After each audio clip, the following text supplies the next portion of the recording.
Alhamdulillah. Alhamdulillahilladzi hadana li hadzal din wa ma kunna linahtadiya laula an hadana Allah. Alhamdulillahilladzi bi ni'matihi tatimmus shalihat bi fadlihi taqsal ghayat adada khalqihi wa rida nafsihi wa zinata 'arshihi wa midada kalimatihi. Subhanaka ya rabbana la nuhsi thana'an 'alaika anta kama athnayta 'ala nafsik. Subhanaka la 'ilma lana illa ma 'allamtana innaka antal alimul hakim. Allahumma faqqihna fid din wa 'allimna at-ta'wil. Rabbi shrah li sadri wa yassir li amri wahlul 'uqdatam min lisani yafqahu qawli. Radina billahi rabban wa bil islami dinan wa bi Muhammadin sallallahu alaihi wasallam nabiyyan wa rasulan. Allahumma salli wa sallim وبارك وأنعم على المبعوث رحمة للعالمين نبينا وقدوتنا وأسوتنا محمد ابن عبد الله صلوات ربنا وسلامه عليه وعلى آله وأزواجه وأصحابه ومن تبعهم بإحسان إلى يوم الدين. أما بعد. Bapak Ibu sekalian yang dimuliakan Allah, uhayyikum bitahiyatil Islam, tahiyat ahlil jannah. Assalamualaikum warahmatullahi wabarakatuh. Alhamdulillah, kita bersyukur pada Allah Subhanahu wa taala. Pada kesempatan hari ini Allah izinkan kita bermajlis ilmu tidak lain untuk kemudian menambah pengetahuan kita tentang agama ini. Tidak lain untuk mengingatkan kita tentang arti sebuah kehidupan. Dan tidak lain untuk mengingatkan kita bahwa tujuan akhir dari kehidupan ya kematian, dan kematian itu menjadi awal dari kehidupan selanjutnya, yang harus kemudian kita lalui satu persatu, yang harus kemudian kita jalani satu persatu.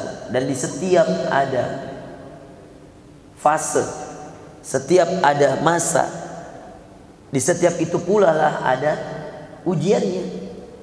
Dan di setiap ada ujian, di setiap itu pula lah ada kenikmatannya. Dan di setiap ada kenikmatan, di setiap itu pula lah ada akhirnya.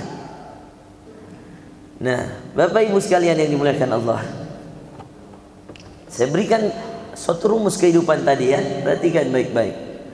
Setiap ada fase, ada masa yang kita harus lewati, ada ujiannya. Dan setiap ujian ada nikmatnya. Dan setiap ujian dan nikmat yang kita lalui dalam sebuah masa, masa kanak-kanak, masa SMP, SMA, terus-terusnya, masa belum menikah, masa setelah menikah, masa akhir hidup, masa setelah hidup, masa kuburan, masa sirat, masa a'raf, masa jannah, itu semua ada ujiannya dan ada kenikmatannya. Setiap fase itu ada pertanyaannya, karena di setiap fase itu ada ujiannya. Nah, Bapak Ibu jangan melihat situ, sini mau kita dapat ilmu ini ya. Fokus di sini Pak ya. Itu Tommy kerugiannya orang yang di Zoom ya. Kita mau apa ya? Sudah mungkin berusaha. Tuh? Iya. Yang jelas yang hadir depan saya ini harus iya, fokus Pak. Iya. Yang penting selama panitia bilang aman ya sudah aman. Iya. Kita sudah pakai mic-nya, kita sudah siapkan alatnya, dibuatkan proyektornya ya. Sekarang yang di depan saya urus ilmu masing-masing. Karena nanti meninggal masing-masing Pak. Dan kalau ditanya masing-masing. Wa kulluhum atihi yaumal qiyamati farda, kata Allah. Wa kulluhum, dan surah Maryam, setiap kalian, setiap mereka, atihi yaumal qiyamati farda, datang pada Allah sendiri-sendiri, mati sendiri, dihidupkan kembali sendiri, bertanggung jawab di hadapan Allah sendiri-sendiri. Maka ada ayat wala taziru waziratu wizra ukhra, tidak akan mungkin seseorang menanggung dosanya orang lain, dan tidak akan mungkin seorang mendapatkan pahala-pahala orang lain. Artinya kalau Anda yang beramal saleh, Anda yang dapat pahalanya. Kalau Anda yang membuat dosa, Anda yang mendapat hukumannya. Nggak mungkin yang berbuat dosa dapat pahala kebaikan, sebagaimana tidak mungkin yang beramal saleh dapat hukuman azab. Karena setiap kita akan dihisap masing-masing sendiri-sendiri. Nah, maka Bapak Ibu sekalian perhatikan ini. Ketika kita kemudian ingin bermuhasabah, introspeksi diri. Ya. Ada yang sama-sama kita hidup di masanya, bersama-sama Pak Geswar ya, rahimahullah. Bersama-sama Pak Geswar. Sekarang Pak Geswar tidak ada. Besok kita yang diceritai, kita yang tidak ada. Itu rumus. Hari ini kita yang ceritai orang lain, hari ini kita yang doakan orang lain, besok kita yang didoakan, kita yang diceritakan. Maka yang tinggal nanti amal soleh yang akan baunya terus mewangi. Karena amal soleh itu, orang beramal soleh di dunia Bapak Ibu sekalian, selama yang dikerjakan amal soleh, bukan hanya bau wangi namanya, tapi wangi amalannya. Dari apa? Amal soleh. Orang kan bercerita, oh dia rajin mengaji, kalau sholat soft pertama terus, kalau dia kemudian diajak bersedekah, paling royal, paling dermawan. Nah, orang akan bercerita seperti itu. Anda, saya, dan kita semua hanya akan jadi cerita orang-orang setelah hidup kita. Makanya ada sebuah pepatah Arab mengatakan, innamal mar'u hadisun ba'dah fakun hadisan hasanan liman wa'a. Manusia itu aslinya dilihat adalah setelah dia mati. Kalau dia sudah mati, maka dia akan jadi cerita orang-orang yang hidup ketika dia sudah mati. Fakun hadisan hasanan liman wa'a. Barang siapa yang kemudian jadi cerita yang baik bagi orang lain, maka kemudian dia akan menjadi cerita yang baik, dan itu adalah berkat amal solehnya ketika hidup. Dan barang siapa yang menjadi cerita buruk bagi orang lain, maka itulah sebab dari amal buruknya, kejahatannya, kezalimannya. Dan sampai sekarang tidak mungkin tertukar Pak. Kalau dibilang mana Nabi Allah, Musa atau Fir'aun, semua orang pasti paham Musa orang baik, Fir'aun orang jahat. Andaikan kemudian Anda dan kita semua melihat Al-Quran, kita akan menemukan Bapak Ibu sekalian, isi 2/3 Quran, 114 surah Pak. Berapa? 114 surah, 2/3-nya. Jadi kalau ada 6.623 ayat, ada 114 surah, ditambah dengan 1 juznya, ada 20 halaman. Jadi kalau kemudian dikali 30 juz, ada 600 halaman bolak-balik Al-Quran. Untuk kemudian kita temukan di sana, maka silahkan dikali 2/3-nya. Silahkan dicari sekitar 80%-nya atau 75%-nya isi Al-Quran berkisah tentang cerita, berbicara tentang cerita Pak. Quran itu dasarnya Anda mendengar cerita Allah, Anda membaca cerita Allah tentang orang baik dulu, tentang orang jahat dulu. Orang baik Anda ikuti, orang jahat hindari. Maka ada kisah, ada surah namanya surah Muhammad. Tapi ingat, ada juga surah namanya Al-Lahab. Supaya apa Pak? Supaya apa Bapak Ibu sekalian? Supaya Anda balance ketika melihat cerita Allah, bahwa Allah ceritakan orang baik, di saat yang sama Allah ceritakan orang buruk. Allah maha adilnya Allah, dengan maha kuasanya Allah, dengan maha pengetahuannya Allah, dia jadikan isi Quran 2/3 Pak cerita. Jadi hidup ini tentang merangkai kisah, membuat sejarah hidup. Hidup tak ini hanyalah tentang bagaimana kita membuat sejarah hidup, bahwa oh dulu ada Pak Lurah Buntusu yang sangat perhatian dengan kajian. Itu sejarah hidup Pak. Anda senang tidak senang akan dicatatkan oleh malaikat Allah. Aslinya kehidupan itu hanya tentang cerita-cerita yang dikumpulkan. Masa kanak-kanak, masa kemudian dewasa, masa orang tua, masa sudah tua, masa fase lemah, masa meninggal. Itulah cerita-cerita. Maka Allah maha adil, 2/3 isi Quran isinya cerita, bukan perintah. Coba kita cari, berapa kali Anda temukan dalam Quran aqimis shalah, dirikan salat. Berapa kali atuz zakah, tunaikan zakat. Sedikit sum, siam, kutiba alaikumus siam kama kutiba alal ladz, puasa. Berapa banyak ayatnya Pak? Hitung. Berapa banyak ayat tentang hukum-hukum? Hitung. Sedikit Bapak Ibu sekalian. Tapi kalau Anda mengatakan cerita, tidak terhitung. Biar gajah Pak, Allah bisa bikin cerita. Alam tara kaifa fa'ala rabbuka bi ashabil fil. Satu cerita ini. Alam yaj'al kaidahum fi tadlil wa arsala alaihim tayran ababil. Ini sudah satu cerita, Pak. Alam tara kaifa, tidakkah kau melihat fa'ala rabbuka bi ashabil fil, bagaimana Allah dengan kuasanya memperlakukan pasukan gajah yang mau menghancurkan Ka'bah. Alam yaj'al kaidahum fi tadlil, bukankah Allah yang menggagalkan usaha mereka? Apa usaha mereka? Dia pakai gajah. Apa usahanya Abraha? Siapa itu Abraha? Raja di Yaman yang mau menghancurkan Ka'bah. Untuk apa dihancurkan Ka'bah? Supaya orang-orang yang tadinya tawaf di Ka'bah pindah ke Yaman. Oke? Pindah ke Yaman. Tapi apa kata Allah? Alam yaj'al kaidahum fi tadlil. Allah jadikan usahanya gagal. Siapa yang jadikan gagal? Allah. Bagaimana caranya? Allah lanjutkan ceritanya.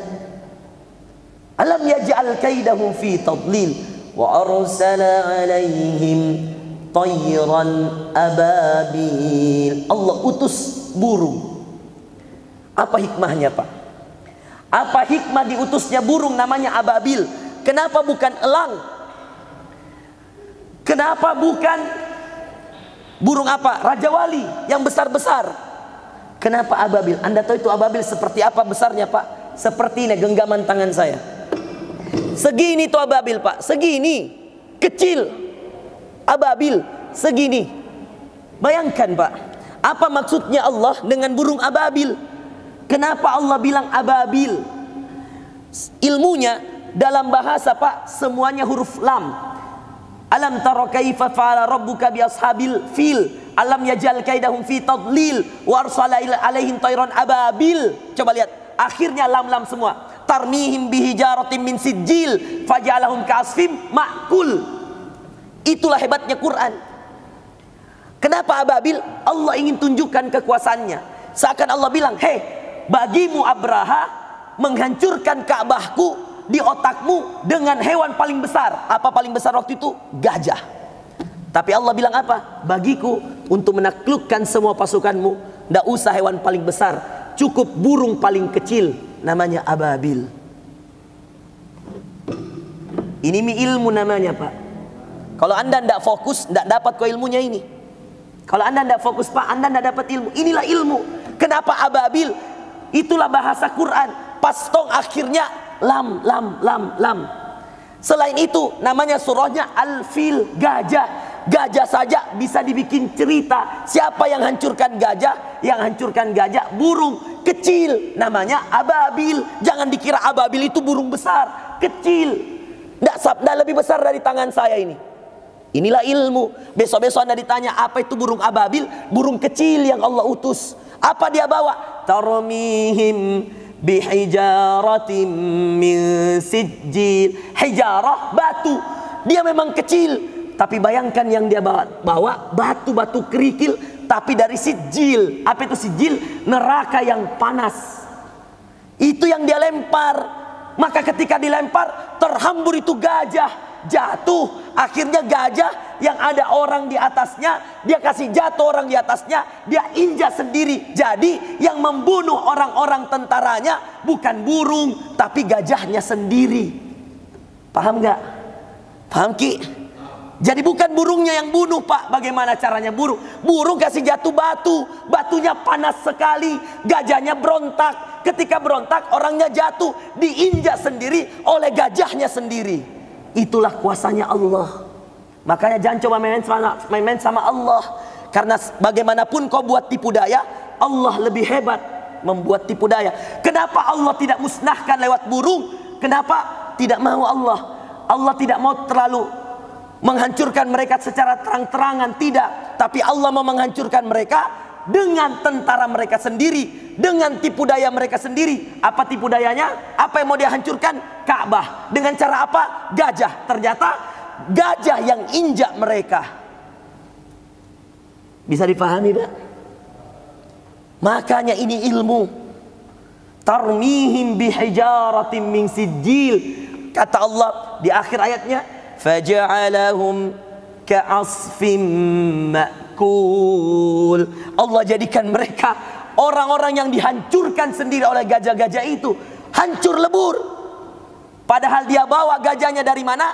Dari Yaman, berusaha menghancurkan Ka'bah. Akhirnya sampai depan Ka'bah, dia sendiri dihancurkan oleh gajah itu. Gajah kan cuma hewan, Pak. Dia cuma mengikuti bosnya, tuannya. Kalau tuannya mengajak dia untuk menghancurkan Ka'bah, ya ikut. Tapi Allah punya jalan supaya gajah justru membunuh sendiri orang-orang yang mau menghancurkan Ka'bah. Inilah yang saya katakan tadi, biar gajah jadi cerita. Ada lagi an-nahl, lebah. Ada lagi an-namal, semut. Ada lagi kisah al-ankabut, laba-laba. Bayangkan, itu semua bisa jadi cerita. Dan ini subhanallah, ini hewan Bapak Ibu sekalian. Hewan saja jadi cerita. Ada 5 Pak nama surah dalam Al-Quran diambil dari nama hewan. Al-Baqarah, sapi betina. Ingat cerita Nabi Musa dengan sapi betina. Itu ceritanya. Lalu ada an-namal, semut. Kalau berurutan an-nahl dulu, lebah. Setelah lebah ada an-namal, semut. Semut dengan Sulaiman. Lebah dia punya cerita sendiri. Apa ceritanya? Lebah itu adalah hewan yang mengeluarkan semua manfaat dari liurnya, madu, propolis dan seterusnya. Tapi apa pelajaran terbesar dari hewan? Apa pelajaran terbesar dari hewan bernama lebah? Pelajaran terbesarnya, jangan coba-coba ganggu lebah. Kalau dia kemudian Anda ganggu, dia akan berjamaah. Dia hanya hinggap di tempat-tempat yang baik. Maka sebenarnya kaum muslimin itu dianggap seperti diharapkan seperti lebah. Ketika kemudian Bapak Ibu sekalian, dia hinggap, dia tidak akan pernah hinggap di kotoran seperti lalat. Lebah itu hanya mencari bunga-bunga, pohon-pohon yang indah, yang wangi, sehingga akhirnya dia ambil manfaat untuk dia berikan madu, propolis dan seterusnya dari lebah. Dan Anda bayangkan, kalau Anda ganggu satu lebah, berapa banyak yang kejar Pak? Banyak atau tidak? Satu jadi ganggu, satu coba ganggu satu lebah yang hinggap di sebuah bunga. Ganggu satu, dia pulang ke sarangnya, dia datang 100. Pernah lihat? Saya pernah Pak, karena saya pernah lihat di hutan itu. Apa maksudnya Pak? Anda sebagai seorang muslim, pertama, cari saja tempat baik-baik. Makanya lebah tidak pernah di kotoran. Makanya jangan ke diskotik, jangan ke tempat-tempat buruk. Itu pelajaran Pak. Anda sebagai seorang muslim, ambil yang baik-baik dari orang lain. Bunga itu diambil saripatinya yang baik-baik, ditinggalkan yang tidak baik. Kan begitu Pak? Karena kalau Anda mau cari semua orang sempurna, Anda tidak akan punya teman. Itulah lebah. Kalau dia ambil dari bunga, dia ambil yang baik, dia tinggalkan yang tidak baik. Dia ambil lagi dari yang lain, ambil yang baik, dia tinggalkan yang tidak baik. Kita dianjurkan untuk hidup seperti itu Bapak Ibu sekalian. Bahwa kalau Anda cari orang sempurna, Anda nggak akan punya teman. Bisa difahami? Dan yang paling dahsyat Pak dari lebah, yang kemudian diajarkan kita tentang cerita lebah, mukhtalifun alwanuh, yang berpisah-pisah warnanya.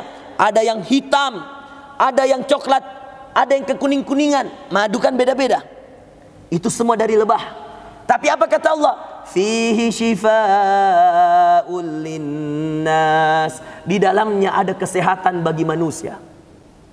Dia hanya mengeluarkan yang baik-baik, mengambil yang baik-baik, mengeluarkan yang baik-baik. Seakan Allah ingin mengatakan, kalau apa yang kau ingin keluarkan ke orang lain, keluarkan yang baik-baik. Kalau ada tamumu, berikan kue yang terbaik. Kalau kau mau sedekah, kasih sedekah yang terbaik. Kalau kemudian ada orang yang kau mau berbagi, kasih yang terbaik. Kalau kau berbicara sama orang, kasih kata-kata yang baik. Itu semua dari lebah. Dan yang lebih dahsyat Pak, yang paling dahsyat, ketika kita harus belajar dari lebah, apa? Kalau satu diganggu, semua harus merasa terganggu. Satu orang muslim dizolimi, semua merasa saya saudaranya. Karena kata Allah, innamal mu'minuna ikhwah. Orang beriman itu bersaudara. Saya baru cerita 2 hewan. Saya belum cerita laba-laba. Coba, saya baru cerita gajah, lebah. Panjangnya mi materi, banyaknya mi ilmu, betul? Bagaimana kalau cerita manusia, Mama? Bagaimana kalau cerita manusia, maka Pak? Bagaimana kalau saya sudah mulai cerita tentang Muhammad yang ada surah Muhammad? Bagaimana kalau saya cerita tentang Nabi Yusuf yang Masya Allah dari awal surah sampai akhir surah cerita Nabi Yusuf? Bagaimana fitnah raja, fitnah wanita, bagaimana sampai wanita-wanita yang mengejek istri raja, yang mengajak Yusuf untuk berzina, akhirnya ketika Yusuf dipanggil, dia potong sendiri tangannya. Wah, saya belum cerita itu.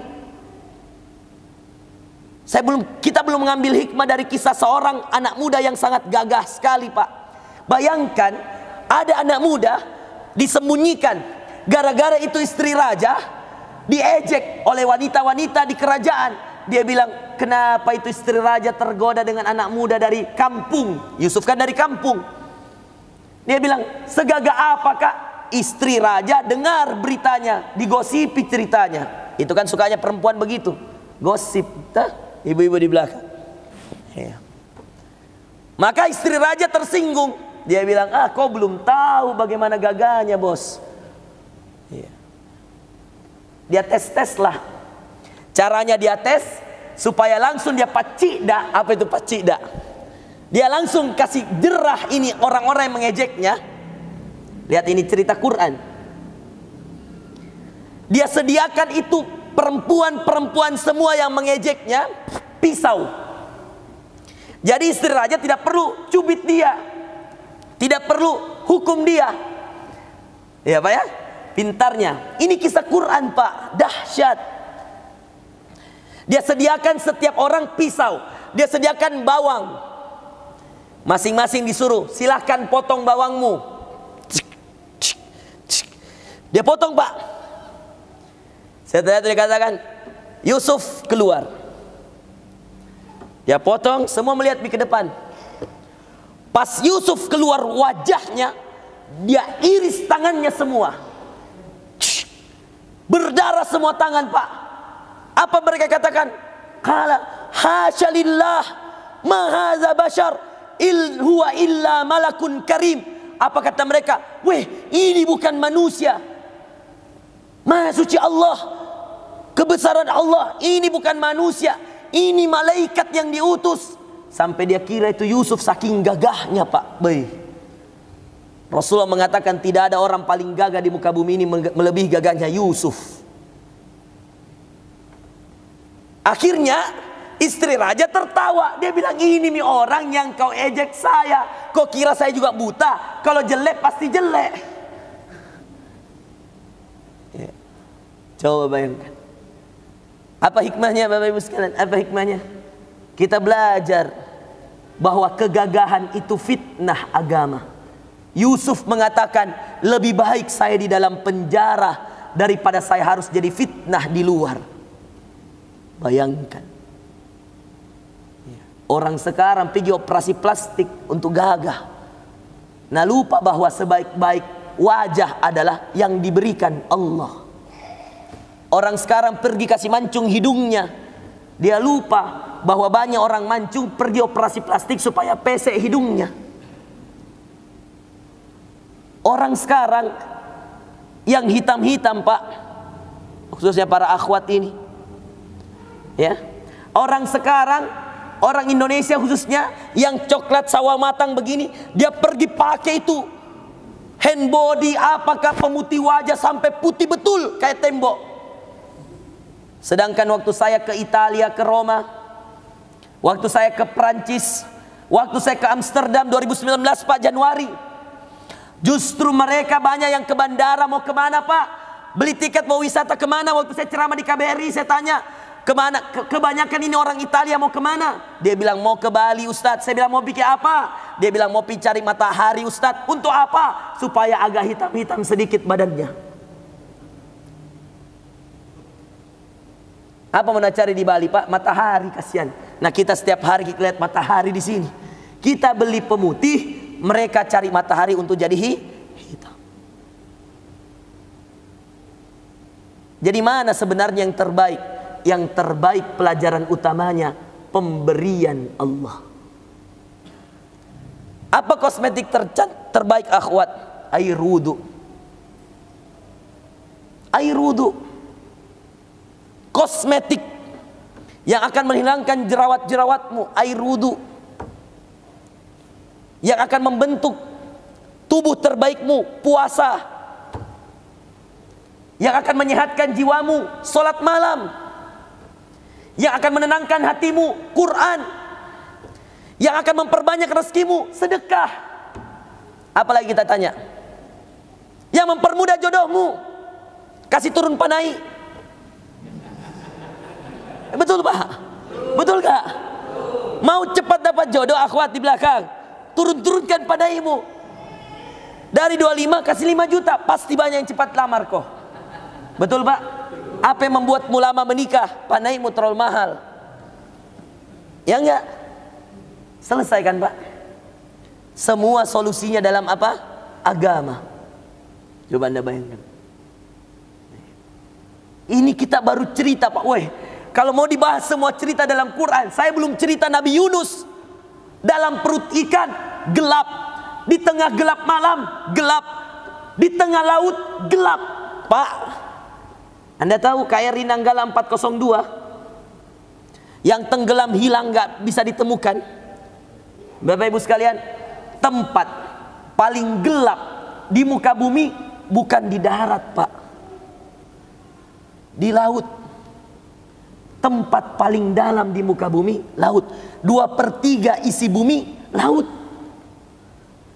Kalau Anda punya tentara, teman tentara angkatan laut, coba kita tanya yang pernah diving ke bawah, berapa meter dia sanggup ke bawah? Dan itu masih dalam lagi laut Pak.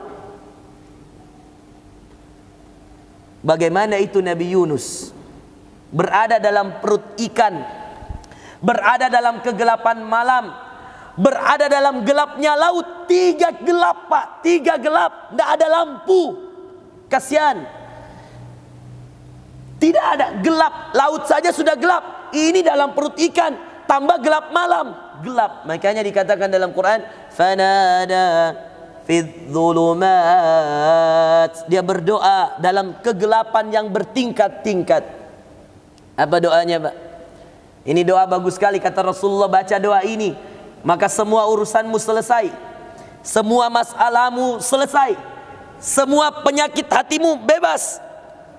Semua keinginanmu dikabulkan Allah. Apa doanya? Fanada fid dhulumat. Dia berdoa Nabi Yunus di tengah kegelapan yang sangat gelap. Gelapnya perut ikan, gelapnya tengah malam, gelapnya dalam lautan. Apa dia doa Bapak Ibu sekalian?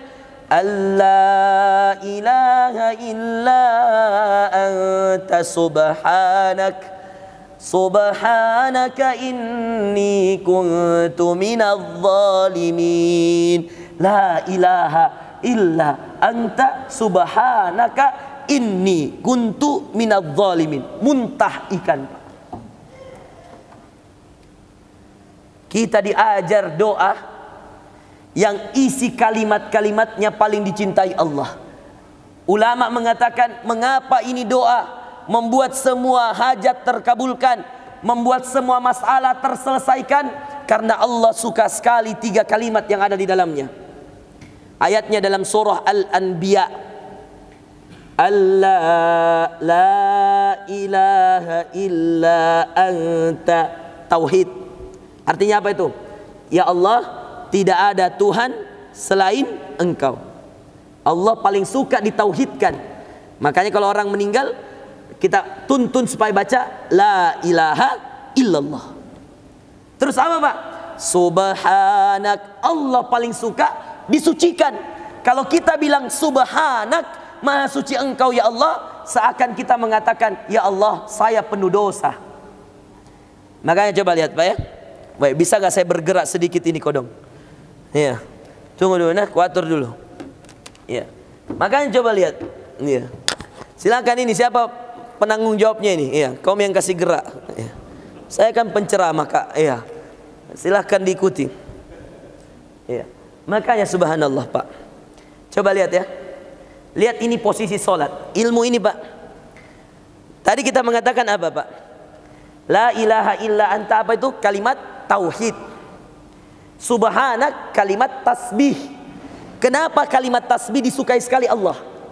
Coba lihat Pak, berapa surah dalam Al-Quran dimulai dengan kalimat tasbih.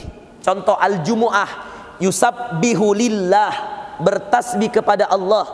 As-Saff, sabbaha lillah. Coba Al-Isra, subhanalladzi. Coba lihat ya. Sekarang lihat posisi saya. Ketika kemudian kita ruku, misalkan sudah selesai, Allahu Akbar, apa yang kita baca Pak? Kita lihat tempat sujud, apa kita baca? Subhana rabbiyal azim. Kata Rasulullah diulang 3 kali. Subhana rabbiyal azim. Subhana rabbiyal. Ini ruku Pak. Anda tahu itu ruku? Itu gerakan solat yang sangat dicintai Allah. Kita tundukkan badan. Kalau Anda pernah ke Jepang Pak, orang Jepang kalau dosennya lewat, arigato. Begitu Pak. Coba tidak usah ke Jepang, Anda buka YouTube. Kalau ada orang yang dihormati lewat, tidak mungkin ada orang tegak begini. Tidak, pasti begini, arigato. Mau terima kasih, arigato. Begitu orang Jepang Pak. Kita dilarang begitu Pak. Bagi kita menundukkan badan, menundukkan kepala hanya untuk Allah. Maka Allah suka ruku. Subhana rabbiyal azim. Bacaan yang lain boleh. Ini versi berbeda. Doanya Aisyah.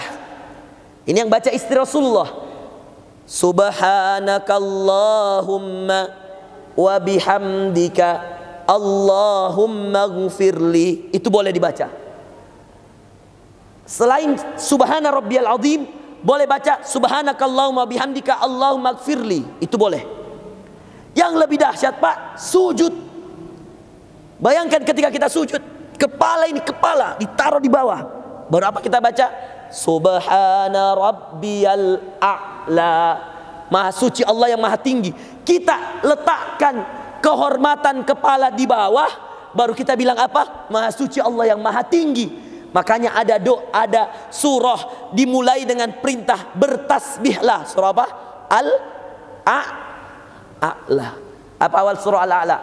Sabbihisma rabbikal, bertasbihlah, memuji Tuhanmu yang maha tinggi. Dahsyat kan?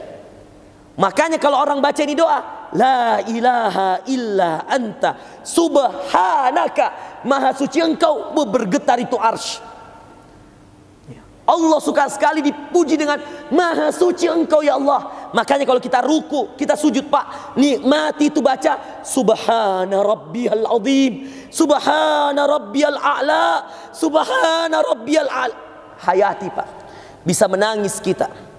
Ingat maha tingginya Allah. Atau baca doa Aisyah istri Rasulullah, subhanakallahumma, ya Allah maha suci Engkau, wa bihamdika, segala puji bagi Engkau, Allahumma gfirli, ampuni dosaku ya Allah. Itu juga bagus. Kalau saya biasa, saya gabungkan. Saya baca kadang-kadang subhana rabbiyal a'la, kadang-kadang subhanakallahumma bihamdika Allahumma gfirli, kadang-kadang saya baca dua-dua digabungkan, boleh. Yang penting kita maknai. Dan itu doanya Aisyah ada dalam surah An-Nasr. Idza jaa nasrullahi wal fath wa ra'aitan nasa yadkhuluna fi dinillahi afwaja. Terus fasabbih bihamdi rabbika wastaghfir. Coba ini mi, fasabbih bihamdi rabbika wastaghfir. Maka jadilah doa subhanakallahumma wa bihamdika Allahumma gfirli. Yang terakhir, apa yang dia baca? Setelah dia bertasbih, dia mengakui kezoliman. Apa kata Yunus? Sehingga ikan itu muntah. Bayangkan dalam ayat yang lain Allah bilang, andaikan dia tidak baca doa itu, la labisa, maka dia akan tinggal dalam perut ikan sampai hari kiamat. Ini dalam Quran, Pak. Sampai kapan? Kiamat. Makanya Rasulullah katakan da'watu Zinnun, doanya Nabi Yunus. Nabi Yunus itu Zinnun, julukan yang lain, Zannun atau Zinnun. Doanya Nabi Yunus akan menghilangkan segala masalah, akan menyelesaikan segala masalah, akan memenuhi segala hajat. Doanya Nabi Yunus, la ilaha illa anta subhanaka inni kuntu minal zalimin. Wah, itu kalau dipanggil kipat camat Pak Lurah, ya. Kalau ada salah tak, so, andai kai serius kau ini, andai kan bikin ki kesalahan, dipanggil ki jangan kita takut. Yang penting di perjalanan ulang itu terus. La ilaha illa anta subhanaka inni kuntu minadz zalimin. Bisa jadi Pak Camat bilang, Pak Lurah, ada instruksi dari Pak Wali Kota, katanya kita yang jadi camat, saya yang jadi lurah. Kita tidak pernah tahu, Pak. Kita tidak pernah tahu nasibnya orang. Iya. Pokoknya Pak, tidak boleh ada satu manusia pun ditakuti. Biar Pak Wali Kota panggil ki, datang. Baca la ilaha illa anta subhanaka inni kuntu minadz zalimin. Mau diapai gitu orang nanti di sana, jangan kita takut. Ikan saja muntah, apalagi manusia ji Pak. Manusia jika padani, manusia gitu, yang begitu takut. Datang ki, iya, iya, datang, iya. Jangan takut. Kalau ada apa-apa, minta sama Allah, iya. Mau ki dipecat, ada Allah, iya. Yang kita takut Pak Lurah, ya. Saya lihat muka-muka agak takut sedikit, ya. Iya. Dan jangan bekerja untuk wali kota, rugi. Jangan bekerja untuk presiden, rugi. Bekerja untuk siapa? Allah. Karena mereka akan sirna, mereka akan tinggalkan jabatan. Yang akan selalu bersama kita hanya Allah. Yang kasih rezeki Allah, kasih hidup Allah, kasih kesembuhan Allah, semua Allah. Kenapa harus takut sama manusia? Bukankah kita sama dia sama-sama butuh Allah? Ngapain takut? Asalkan yang kita kerja adalah sesuatu yang diridhoi Allah. Ya. Jadi apa doanya Pak Lurah? La ilaha illa anta subhanaka inni kuntum minadz zalimin. Coba lihat Pak kalimat terakhir ini. Apa kalimat terakhirnya Pak? Yunus bilang, inni kuntu minadz zalimin. Nabi ini Pak, nabi. Nah dia ini Yunus, Anda tahu bagaimana ceritanya dia dimasukkan perut ikan Pak? Tidak ada di Quran. Ceritanya ada di hadis. Yunus pulang dalam kaumnya, dari kaumnya. Ini Quran cuma cerita sepenggal. Dalam surah Al-Anbiya tidak sempurna cerita Quran, tapi ditafsirkan di hadis penjelasan. Nah ini, dengarkan ini ilmu baik-baik. Kalau Anda ditanya bagaimana ceritanya itu Yunus bisa masuk perut ikan, nah ini jawabannya, dengar baik-baik. Dalam Al-Anbiya dikatakan, wa dhannuni idh dhahaba mughadiba. Masih ada waktu kah? Masih boleh? Lanjut ini, boleh lanjut? Lanjut atau sudah? Kalau sudah saya sudah ini. Ilmu. Masih mau? Masih mau? Iya. Mau Pak, mau lihat saya atau lihat Zoom? Enam itu kalau didapat itu ilmunya, enam dirasa Pak, kayak mau berhenti, betul tidak? Saya pernah dengar syekh saya Pak, dari habis subuh baca hadis sampai maghrib, saya tidak bosan. Seandainya saya tidak ingatkan, oke sekarang waktu zuhur, saya kayak tidak bosan, karena saya dapat ilmu Pak. Itu ilmu kalau ditahu, difahami, kayak tidak mau berhenti. Coba saya berhenti Pak Enah. Pasti marah kita, menggantung. Ada yang kayak penasaran. Apa penasaran? Mau kita tahu ceritanya Nabi Yunus. Quran mengatakan, wadannuni idh dhahaba mughadiba. Ingatkah kalian, kata Allah, ketika Yunus pulang dari kaumnya kecewa. Kenapa dia kecewa, Pak?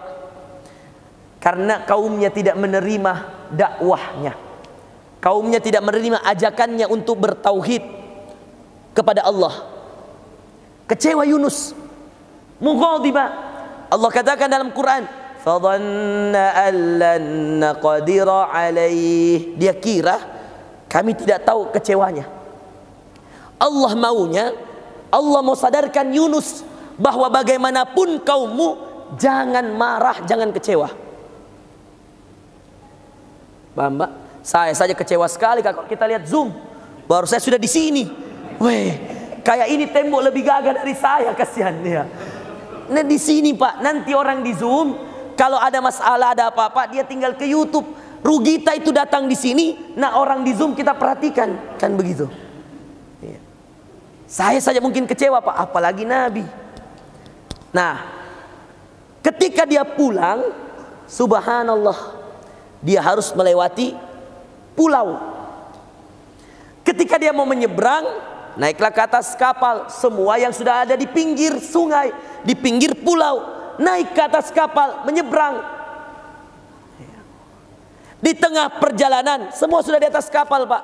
Ombak datang. Tidak stabil kapal. Karena tidak seimbang, ganjil ki. Ada yang mengatakan 11 orang, 9 orang. Yang penting tidak ada yang paling tahu angkanya. Yang penting itu kapal ganjil. Mestinya kan supaya seimbang, 2, 2, 2, 2, 2. Atau 4, 4. Atau 5, 5. Seimbang. Ini ada yang mengganjal satu, berat di sebelah.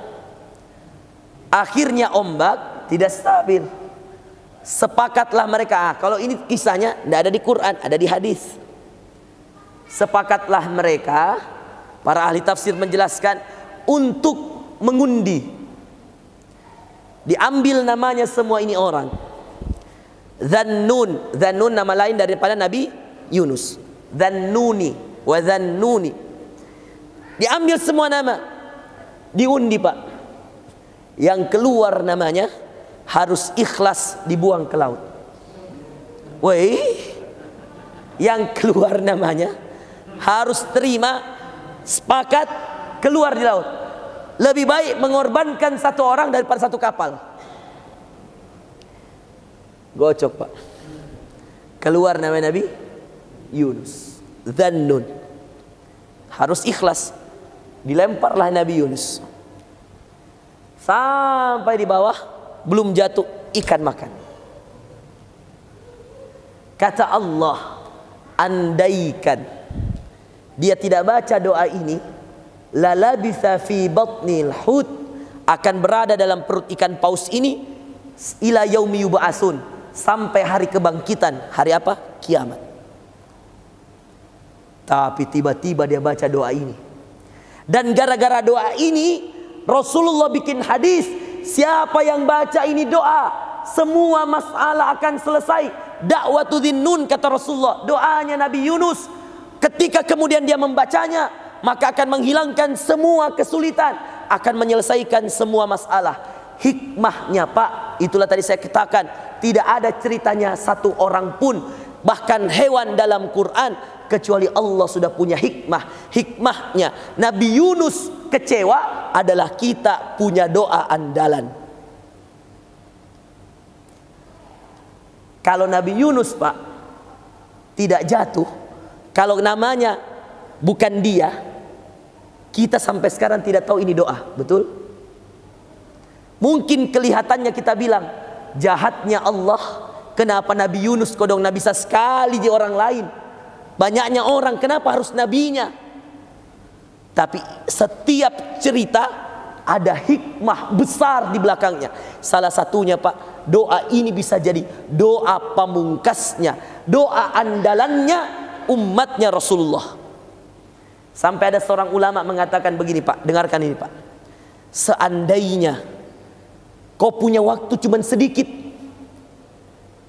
waktumu sangat sempit untuk berdoa, kau sudah sangat terdesak, kau bingung mau baca apa, karena banyak sekali kau mau ucapkan, banyak sekali doa kau mau baca, banyak doa mau dikasih keluar, banyak zikir mau dikasih keluar.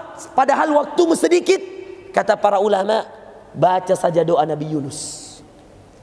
Karena doa itu sangat sempurna. Ada apa? Kenapa dia sempurna? Karena dia memiliki 3 kalimat yang sangat dicintai Allah. Tauhid, la ilaha illa anta, mengesahkan Allah. Tasbih, mensucikan Allah, subhanaka. Yang ketiga, istighfar. Bukan kita bilang astagfirullah saja, tapi bagian daripada minta ampun, mengakui kezaliman. Inni kuntu minaz zalimin. Ya Allah, saya banyak zalim. Itu yang dia baca Nabi Yunus, Pak. Dimuntahkan itu ikan oleh Allah. Keluar Nabi Yunus selamat. Siapa yang menyelamatkan di tengah kegelapan mulut ikan, kegelapan lautan, kegelapan malam? Siapa, Pak? Allah. Bapak Ibu sekalian yang dimuliakan Allah, saya tentu masih mau panjang-panjang, Pak. Iya. Tapi agak mengantuk mi Pak Lurah saya lihat. Iya. Iya. Jadi cukup mi Pak Lurah. Iya. Saya cuma mau ambil hikmah begini. Termasuk dengan wafatnya Prof Geswar ya, bahwa semua kita akan jadi cerita. Setiap kita akan memulai ceritanya.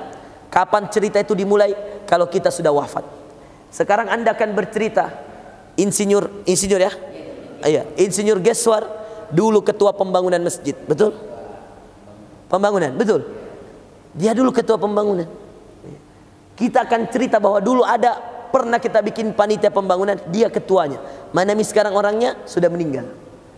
Kalau kita seperti lebah, maka yang perlu kita ceritakan dari dia yang baik-baik. Seperti kalau kita mengambil sesuatu, ambil yang baik-baik. Kalau Anda menuntut kesempurnaan, tidak ada manusia sempurna. Maka kalau kemudian beliau ada salah, maafkan.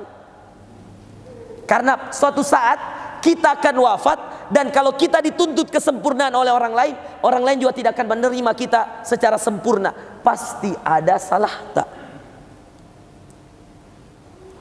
Inilah kisah Bapak Ibu sekalian. Saya belum cerita, Pak. Yang baru saya ceritakan sedikit sekali dari kisah Yusuf, lebah, gajah, Yunus. Belum semua ini. Kalau mau dibahas Quran sampai subuh kini duduk, Pak. Iya. Tapi ini saja sudah jadi cerita yang indah untuk kita bawa pulang ilmu, Pak. Dan sekarang subhanallah, kita berada pas-pas juga di depan masjid rumahnya ya. Iya. Banyak karangan bunga. Bayangkan suatu saat Anda di depan rumah, Anda dipasangi karangan bunga dan namamu tertulis indah di situ. Mana diri kita sudah wafat. Inilah hikmah dari tausiah di Muharram ini, Pak. Bahwa tahun terus berganti. Muharram sekarang 1443, pasti nanti 1444, pasti 1445, sampai Allah tentukan kapan selesai, mau-maunya Allah. Waktu terus berjalan, Pak. Tapi kematian terus mengintai. Amal soleh masih sedikit, dosa sangat banyak. Apa dicari, Pak? Yang dicari saat ini adalah ridhonya Allah. Yang kita cari sekarang, Pak, gimana Allah sayang sama kita. Karena kalau Allah sudah sayang sama kita, keluarlah ayat dalam surah Al-Fajr, ya ayyatuhan nafsul mutmainnah. Hai jiwa-jiwa yang tenang, kalau Allah sudah sayang, irji'i ila rabbiki radiyatan mardiyah, fadkhuli fi ibadi, masuklah ke dalam golongan hamba-hambaku, wadkhuli jannati, masuklah ke dalam surgaku. Kapan itu, Pak? Kapan bisa terjadi? Kalau Allah sudah sayang sama kita. Gimana cara Allah sayang sama kita? Terus beramal soleh. Hindarkan diri dari perbuatan dosa. Dan jangan menzolimi orang lain. Hal yang sangat sederhana. Ujian pasti datang. Nikmat sudah banyak. Kita hanya dituntut untuk banyak bersyukur kepada Allah dan banyak minta ampunan kepadanya. Saya kira demikian, Bapak Ibu sekalian. Ya, mudah-mudahan ya apa yang saya sampaikan bisa kita bawa pulang pada hari ini. Saya mohon maaf pada semua saudara saya yang ada di Zoom, ya, yang hari ini menyaksikan. Kalau kurang jelas suaranya, kalau agak bergerak-gerak karena Ustadz juga pindah-pindah, Iya, ini bagian daripada saya memberikan contoh, Pak. Iya. Saya ingin mengajarkan sesuatu. Kalau ada yang kurang lengkap dan seterusnya, Bapak Ibu sekalian boleh dan bisa untuk kemudian mengunjungi YouTube kami. Besok di-upload. Iya, nanti tulis aja Umfa Channel. Ustadz Muhammad Fakhrul Razi Ansar Channel. Nanti insya Allah Bapak Ibu bisa menyaksikan yang jelas, yang lengkap. Insya Allah. Dan insya Allah kualitas gambarnya bagus karena alat-alat yang kita pakai juga bagus insya Allah. Saya kira itu Pak Lurah, ya. Tidak bisa dikasih puas semua orang, karena saya datang tidak untuk memuaskan semua orang. Saya datang untuk membagikan ilmu, maka saya bertindak sebagai seorang dosen. Ya, hari ini saya dosennya, Pak. Tapi kalau sudah saya tutup ceramah, kita saudara lagi. Ya. Hari ini saya gurunya. Ya.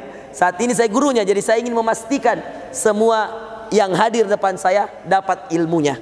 Ya, minimal tadi bawa pulang doa Nabi Yunus. La ilaha illa anta subhanaka inni kuntu minadh dhalimin. Kalau anda percaya silakan buktikan. Jomblo rutikan 100 hari per hari. Ya, ndak lama itu. Ya, ndak lama insyaallah. Ya. Ndak lama ya. Coba ya. Coba bisa aja. Kau sudah coba belum? 100 kali per hari. Belum gitu? Belum kau coba toh? Antum sudah coba? Belum. Antum sudah coba? Belum toh? 100 kali per hari belum toh? Makanya antum bertiga masih jomblo. Iya. Coba tuh rutinkan. Iya. Coba dirutinkan. Iya. Insyaallah lain dahsyat khasiatnya. Karena yang menjamin khasiatnya langsung Rasulullah sallallahu alaihi wasallam. Kita berdoa ya pada Allah Subhanahu wa taala. Ya. Terkhusus untuk saudara kita Bapak Insinyur Geswar ya. Rahimahullah. Allahumma salli ala Muhammadin wa ala ali Muhammad kama sallaita ala Ibrahim wa ala ali Ibrahim innaka Hamidum Majid. Allahumma ighfir lahu warhamhu wa'afihi wa'fu anhu wa akrim nuzulahu wa wasi' mudkhalahu wa naqqihu minadh dhunubi wal khataaya kama yunqqa ath-thawbul abyadu minad danas. Allahumma ighsilhu bil ma'i wath thalji wal baradi. Allahumma ij'al qabrahu rawdatan min riyadil jinan wa la taj'al qabrahu hufratan min hufarin niran. Allahumma ya Allah ijma'na ma'ahu fi firdausikal a'la ma'an nabiyyin wasiddiqin wasyuhada wassalihin wa hasuna ulaika rafiqa. Rabbana atina min ladunka rahmah wa hayyi' lana min amrina rasyada. Allahumma innaka afuwun tuhibbul afwa fa'fu anna. Rabbana atina fid dunya hasanah wa fil akhirati hasanah wa qina adzaban nar. Subhana rabbika rabbil izzati amma yasifun. Wassalamun alal mursalin walhamdulillahi rabbil alamin. Jangan lupa ya Bapak Ibu sekalian, nanti tanggal 10 Muharram puasa Asyura. Tanggal 10 Muharram puasa Asyura. Kalau saya tidak salah, karena ini tadi tanggal 10 1 Muharram, maka insya Allah tanggal 10 Muharram jatuh pada tanggal 19 Agustus. Kalau saya tidak salah hari Kamis. Ya. Maka Bapak Ibu sekalian jangan lewatkan untuk tidak puasa. Usahakan semuanya berpuasa. Dan lebih sunnah lagi kalau ambil tasu'anya 9, 10. Jadi ambil tanggal 18 dan tanggal 19 untuk menyelisihi orang Yahudi. Kalau tanggal 10-nya kita puasa supaya dosa kita diampuni 1 tahun yang lalu. Kata Rasulullah, siyamu Asyura, puasa hari Asyura, yukaffiru sanatal madiyah, akan mengampunkan dosa-dosa 1 tahun yang lalu. Maka kasih ingat ki istri tak, kasih ingat ki semua keluarga tak, bahwa jangan tinggalkan puasa tanggal 10 Muharram. Hari ini tanggal 1. Ya, tanggal 10 Agustus tanggal 1, berarti 11 2, begitu terusnya. Ya, 19 insyaallah Pak. Ya. 19 insyaallah. Nah, usahakan ambil 9-nya juga. Jadi tanggal 18 juga, 18 Agustus, 9 10. Kalau bisa ki 9 10 11 lebih bagus lagi. Iya. Kalau tidak bisa minimal 9 10. Kalau tidak bisa minimal 10. Asal jangki 9 11. Rugi gitu. Ya. Jangan 9 11, Pak. Ini biasa ada orang salah. Ya, dia ambil 9, dia ambil 11. Dia lupa yang inti. Saya tanya. Ayo. Dapat hadiah yang bisa jawab. Kenapa kita berpuasa tanggal 10 Asyura? Ayo. Hah? Salah Pak. Jangan kau jawab kau. Siapa Pak? Salah Pak. Betul. Kenapa Nabi Musa? Apa?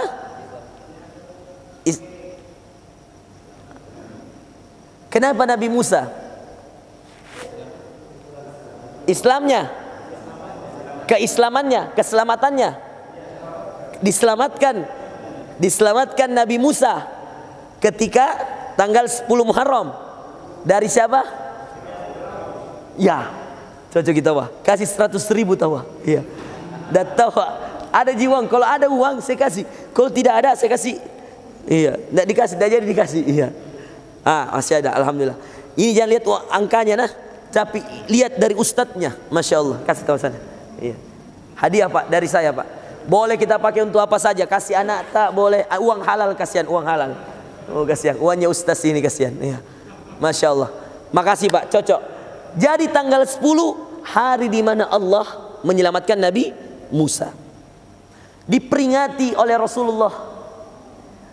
Orang Yahudi ternyata puasa juga tanggal 10. Sama-sama memperingati Nabi Musa karena mereka merasa itu nabi mereka. Bani Israel. Sampai di telinga Rasulullah beritanya. Kata sahabat, "Ya Rasulullah, orang Yahudi juga puasa." Apa kata Rasulullah? Betul? Kata sahabat, ya, orang Yahudi juga puasa karena memperingati selamatnya Nabi Musa. Mereka mengatakan merasa bahwa Nabi Musa nabinya. Apa kata Rasulullah? Nahnu ahaqqu bi Musa minhum. Kita lebih berhak untuk memperingati keselamatannya Nabi Musa daripada orang Yahudi.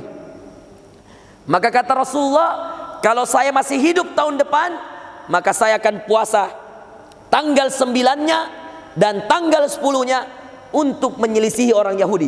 Jadi orang Yahudi cuma 1 hari dia puasa, saya 2 hari, 9, 10.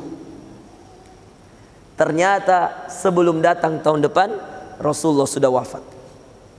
Makanya para sahabat memegang kata-kata itu. Meskipun Rasulullah sudah wafat, kata-katanya sudah jadi hukum. Bahwa kata Rasulullah, kalau saya hidup tahun depan, artinya kalau masih hidup Rasulullah, dia akan puasa 9, 10. Untuk apa? Menyelisihi orang Yahudi. Kalau tidak bisa, ada riwayat 10, 11. Yang penting jangan 9, 11. Karena intinya di tanggal 10. Iya. Ya, thank you ya Mas ya. Ya, makasih Bang. Iya. Oke, gitu ya.